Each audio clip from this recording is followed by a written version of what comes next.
c'est la correction du travail de conversion des mesures qu'on vous a demandé de faire. Donc, à la question numéro 1, est-ce que 22 litres correspond à 220 décalitres? Quand on veut passer de litres vers les décalitres, il faut diviser par 10. Donc, si on veut diviser par 10, ça ne donnera pas 220, ça va donner 2,2. C'est faux. La question 2, convertit des kilolitres en décalitres. La réponse, 825 décalitres, 8250 litres, 82 500 décilitres et 8 250 000 millilitres. Donc, encore une fois, la référence, c'est ce tableau-là où on vous demande de passer de kilolitres, ici. À chaque fois que vous changez d'unité, vous devez multiplier une fois par 10. Le numéro 3, les centilitres. Donc, des centilitres vers des kilolitres, il faut diviser parce qu'on s'en va par là, par 10 pour chaque unité de mesure, ce qui va vous donner le 2. Pour le 4, il s'agit de regarder si la bouteille est assez grande. Donc, prendre chacune des unités de mesure, peut-être le 15 centilitres. Moi, personnellement, je les ai tous mis en millilitres. Donc, 15 centilitres, c'est 150 millilitres. 5 millilitres, ici, c'est 5 millilitres. 0,03 litres égale à 30 millilitres. Le 1 décilitre de lait va être équivalent à 100 millilitres de liquide. Et le dernier, le 22 millilitres, est déjà en millilitres. Ce qui vous fait un total, quand vous additionnez tout ça ensemble, de 307 millilitres de liquide.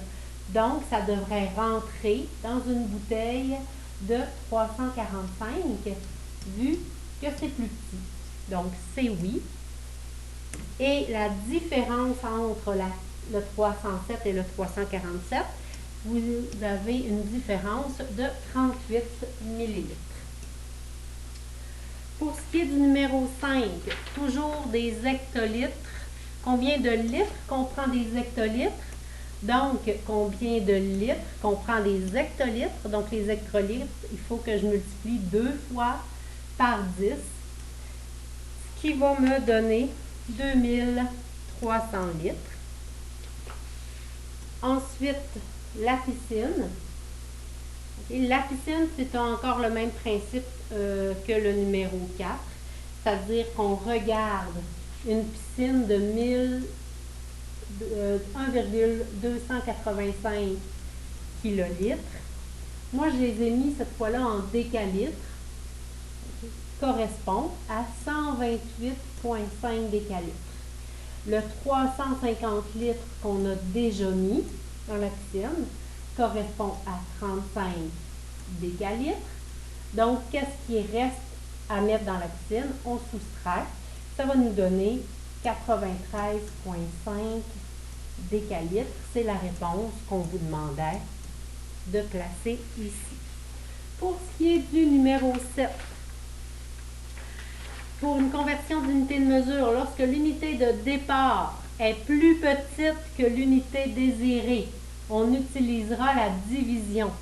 Donc, mettons que j'ai des millilitres et que je demande des litres. Okay? Plus petit, le millilitre est plus petit que l'unité désirée. Donc, si l'unité est plus petite que l'unité désirée, okay, je dois me diriger vers la gauche. Donc, je vais diviser par 10. C'est ce qui fait que la réponse est vraie. Le numéro 8. Encore une fois, cette fois-là, il fallait mettre avec des des espaces en capacité. Vous avez 3 équivalents qui ont été donnés. Vos équivalents, c'est que 1 millilitre correspond à 1 centimètre cube. Vous avez 1 litre qui correspond à 1 décimètre cube et 1 kilolitre qui correspond à 1 mètre cube. Donc, les équivalences, ça veut dire que vous pouvez carrément prendre une unité et la changer pour l'autre. Elles sont équivalentes.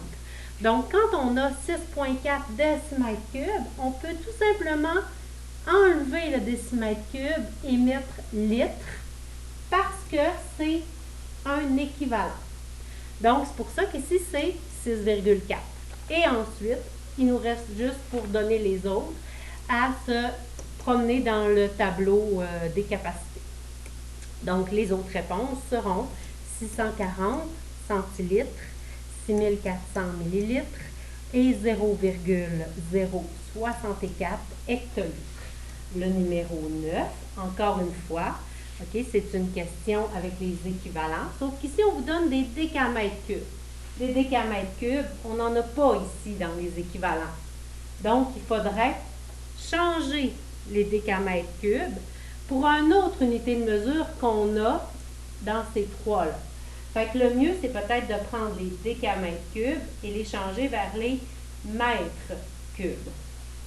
On a déjà vu, okay, c'est le même tableau, sauf que c'est des mètres, décimètres, centimètres, millimètres, décamètres, hectomètres et kilomètres. Quand il n'y a pas d'unité de mesure, ici, quand c'est des exposants 1, on multiplie ou on divise par 10, donc il y a un zéro. Quand c'est des exposants 2, pour passer d'une unité à l'autre, l'exposant nous donne combien de zéros? Okay? Et là, vu que c'est des volumes, on a des exposants 3. Donc, quand on a des exposants 3, pour passer d'une unité à l'autre, on met 3 zéros. Donc, on multiplie par 1000 dans un sens, on divise par 1000 dans l'autre sens. Si je veux passer, par exemple, de décamètres cubes vers des mètres cubes, je vais devoir faire fois 1000. C'est ce que je fais ici.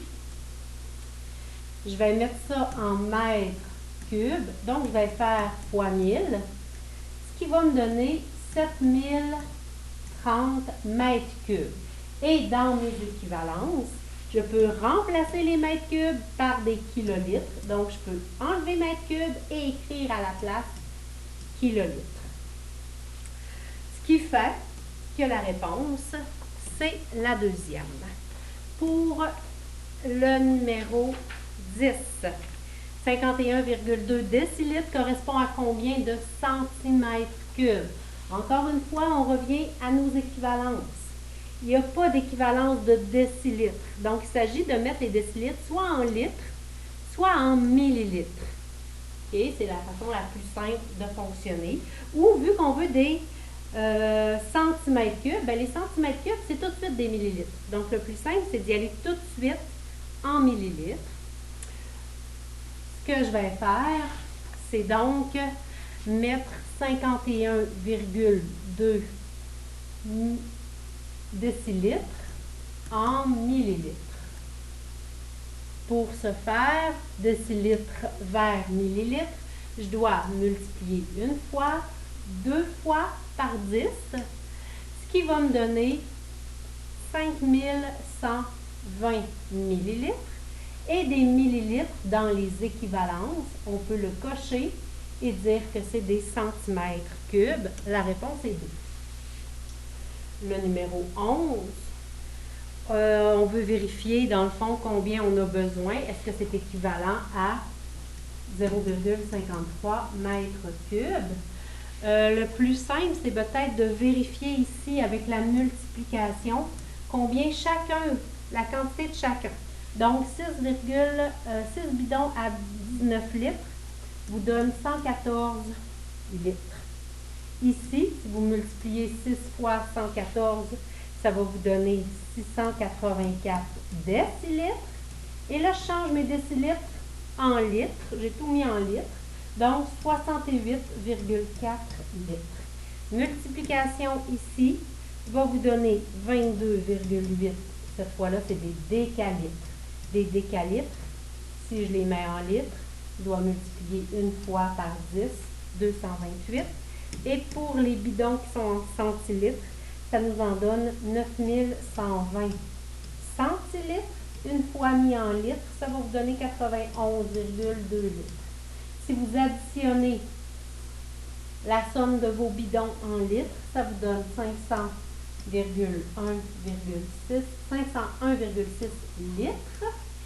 Okay. Et les mètres cubes ici correspondent à des décalitres. On l'a vu dans les équivalences ici.